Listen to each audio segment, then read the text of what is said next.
If I graduated aesthetic school today, these are the 5 things that I would focus on. Hey, my name is Genevieve Santos-Bann. I've been a licensed esthetician and in the beauty industry for over 20 years, and I'm here to share my expertise with you all here. I see so many estheticians on the Facebook groups and Instagram and TikTok talking about their struggles with being newly licensed and what they and feeling like they can't find a job and it's too hard to start a business. Or rather, they are looking for a they're looking for a job, they're not getting any traction, and they think, oh, let me start services out of my home and then work on doing services out of a spa, whether it's like a room rental or in a salon. As you know, I started my business actually at year 7 of being an esthetician. When I graduated aesthetic school in 2014, none of us were thinking about starting a business or doing facials at for our own employment. And so a lot of us went into working at European Wax Center and different private salons and spas to get our foot in the door. But looking back, especially now that I'm an instructor, the jobs are slim pickings right now, and I don't know if that's a story I'm telling myself, but I just feel that I just feel that people are not classifying their employees correctly. So you'll work at a spa as a 1099, and you won't know any better about how to do your taxes, and you may not go home with enough money at the end of the day, especially after saving and and and you don't even get that many write-offs. Oh gosh, like I've heard nightmares when it comes to classifying estheticians properly. One day I just thought to myself, like, what would it look like to be an esthetician in 2026? What would I do if I was just starting this journey now? Now, later in life, um, and then just getting started in the industry. So the first point that I want to make is, and I have develop people skills before perfecting your technique. That's really important because this is a people business, whether you like it or not. If you are an introvert, you better start to get out of your shell. If you want to attract clients and you want them to know more about you, you have to be behind the camera, or you have to be in front of the camera in addition to behind the camera to create content, which we'll get into in the next point. Like a lot of this the efforts or needed to keep clients coming through the door, whether you're employed or self-employed, is whether they know, like, and trust you. They know they want to know you. So if you're working out of a chain salon or your own business, they have to find you and they have to be attracted to working with you on their skin goals, and then liking them. Do you treat them with respect? Are you professional? Are you are you willing to share the truth but in a very nice way, or not too nice, but there's a middle ground, right? So that's why I say developing people skills is really important. And then, do they trust you? Do you open yourself up to uh, sharing your journey as an esthetician, and then that will in turn get them to be open up to you about what they want out of their skin goals and what they want out of the treatment or service you're giving them. The second point, which I wish that I did more of it when I graduated school, and social media was around back then too, but I would document my journey online immediately. And I would put my phone to use like I'm doing right now and just start talking about your journey and whichever platform you think will resonate with your audience. So if your audience is mostly on Instagram or TikTok or Facebook, then start sharing posts about your journey in aesthetic school, or at least, or if you've graduated, what are you doing on a regular basis to attract the job that you want or to create the business that you want? So that would look like, I mean, I have there's so many content tools out there. I'm right now, like if I had my vlog, which I'm gonna get today, um, I would be recording. I would have, and everything is like, I think everything that I spent money on is like less than $200. You can find $200. And like this mic alone was like $50. And I have a little tripod, it's like 20. And then I have this little camera here that's helping me record because I like to use the back camera for YouTube. And and then what else? I have the big tripod. So whenever I'm getting set up for the day, I like to document that process. People want to, that goes into the whole know, like, and trust factor. Are they invested in your journey? Do they want to come see you because they just love the content that you're creating? So unfortunately, you have, as an entrepreneur or esthetician in general, if you really want to attract a good following, you have to be online, and you have to, I don't know, like at this point it's 2026, like if you want to really make an impact with your business or your career, document your process. People want to see the behind the scenes. Third point that I want to get into is to build relationships with brands. So for me as a community builder, I do meetups for estheticians in New York City. I really lean into the relationships that I've built with the companies that have supported my meetup. But that actually started when I was a spa owner, and I brought on products to support my business, and I just fell in love with those brands.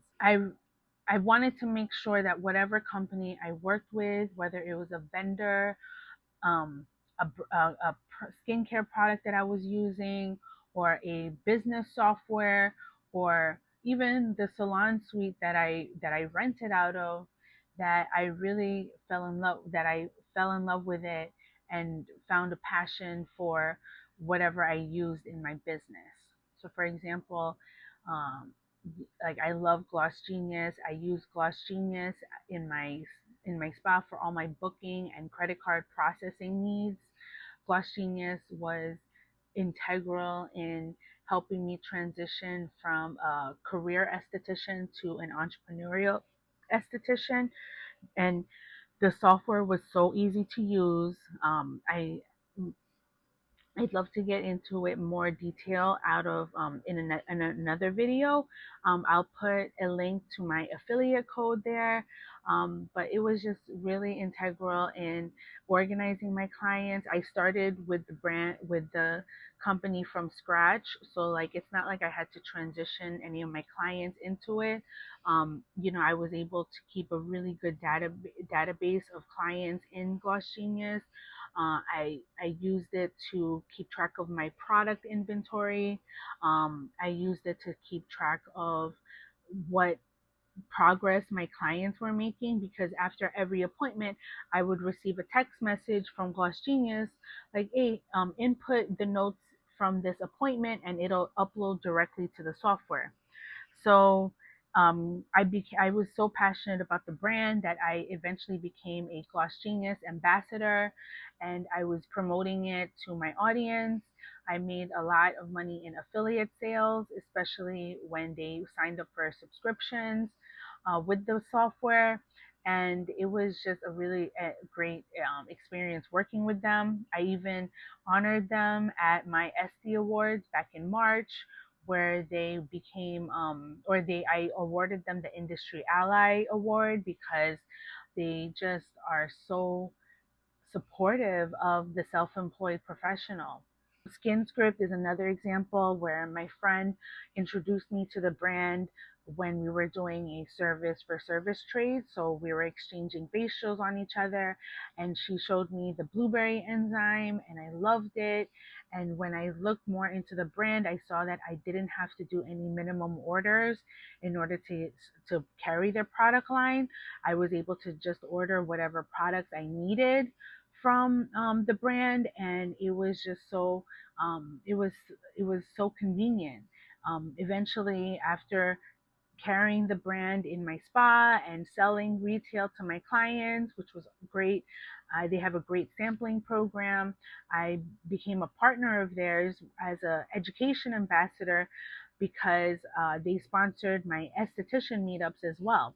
So, like I said, you don't have to have a huge event in order to get partnerships or relationships with brands.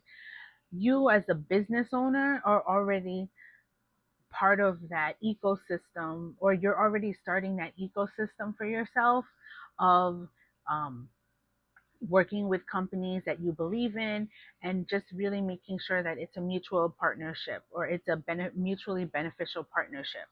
If you're starting off with product lines, um, make sure that you get proper education from the brand, whether it's online or in person, and also make sure that you get enough support from a real person behind the brand. Skin Script doesn't have a sales force, but I know that their customer service line is very good. They're all licensed estheticians, and so when you call, you have somebody to help walk you through your opening orders, to help you with any troubleshooting on any of their products. And they'll also walk you through what resources are available on the website, particularly in education. The fourth one is find community and mentorship. Do you have to invest like 10K in a coach or a mentor? No. Unfortunately, there are a lot of coaches that are offering that, particularly to newbies, and I don't agree with that. Part of the main reason why I started this YouTube channel is so that I could scale my mentorship to estheticians, because I know how funds can be strapped uh, to to get started in your own business. So, for me, it's you could invest in your education, whether it's online for free. You can go on TikTok, you can go on YouTube or Instagram to find mentors that you could follow from afar. But community is really important, and community can start out of your class. I know that for some estheticians that go to school full time, they don't end up liking all of their classmates by graduation. But when y'all are in the trenches by yourself, it gets really lonely. So start with your classmates when you're graduating. And for me, I started off with that as with my classmates, and I always try to stay in touch with a few of them. And unfortunately, not everybody ended up getting licensed or sticking with the industry for more than like a few years. But it's you just never know what relationships can come out of being in the trenches in aesthetic school. um, Depending on the type of institution you went to, sometimes y'all have like trauma bonding where y'all were just not satisfied with your education, so y'all became each other's support network. Um, if you're looking for jobs, they can put you on if you stay in touch with your peers. And also, you never know where you'll get a recommendation for potential opportunities, or even a referral for vendors or companies that can help you get started in your own business. And my last point is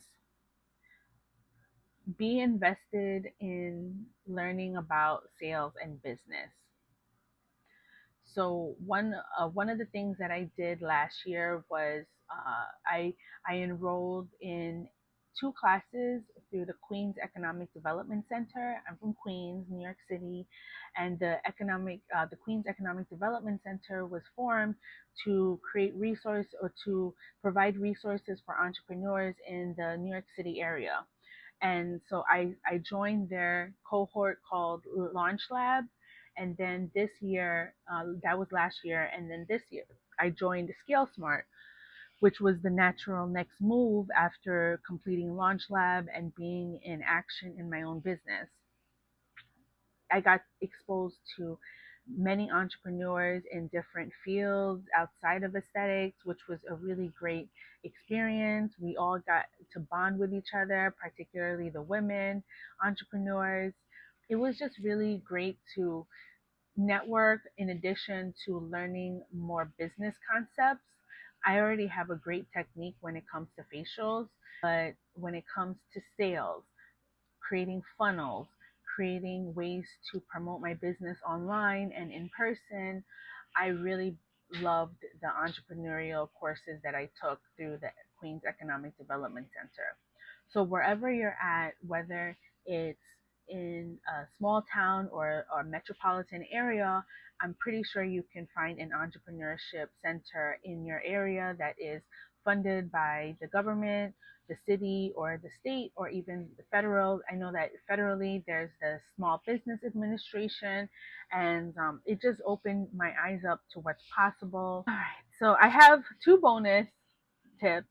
If you've watched thus far, I'm really grateful. Thank you so much. I'm developing this channel slowly but surely.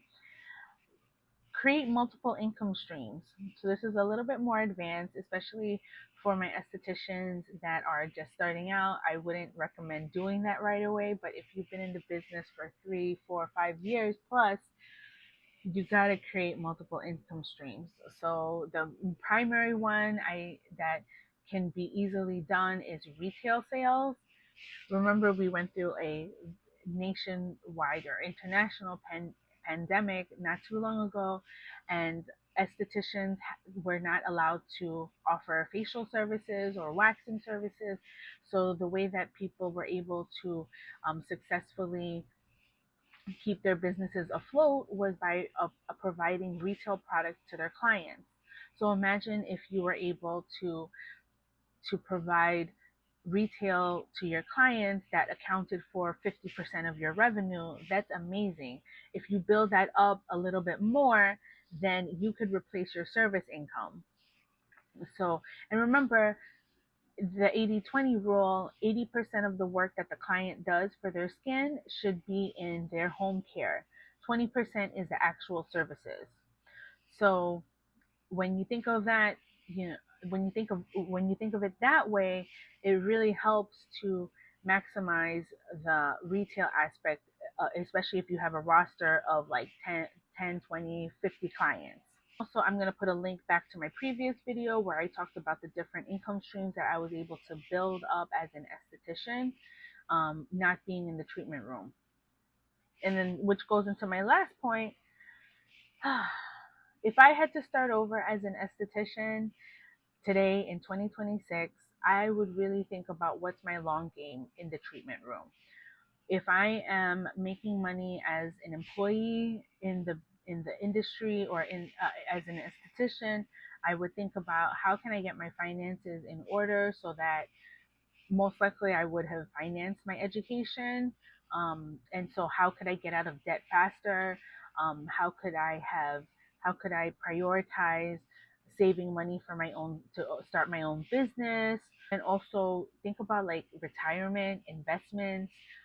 It wasn't until I had my daughter that I really started thinking about the stock market and retirement funds, because I used to think, okay, well, when I make a boatload of money, that's when I'm going to do all my investing and saving for retirement. But like now I'm like 41 and I don't want to be doing facials when I'm like 70 years old.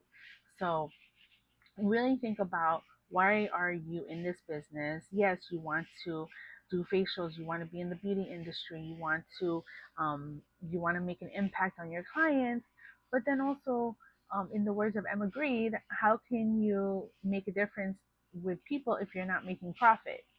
So think about where do you want your money to go, how do you want to build it, and then work backwards.